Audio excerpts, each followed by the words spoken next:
Yung korupsyon, hindi yan inimbento ng kasalukuyang administration. Hindi rin yan inimbento ng administration ni Pangulong Duterte and the administrations before him. But ibang usapan na lalo mo pang palalain ang korupsyon sa iyong termino. As to your next question, what is your view of the current congressional investigation that deals with the supposed anomalies that took place under the presidency of Rodrigo Duterte? Let the axe fall where it may. And I think even President Duterte is very, very emphatic about it.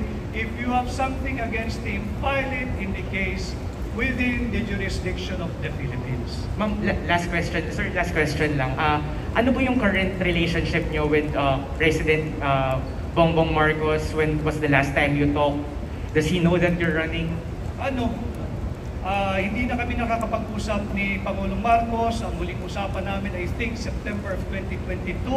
At hindi ko kinakailangan magpaalam kahit kaninong politiko sa aking desisyon na katawanin ang tunay na oposisyon at ang interes ng mamamayang Pilipino.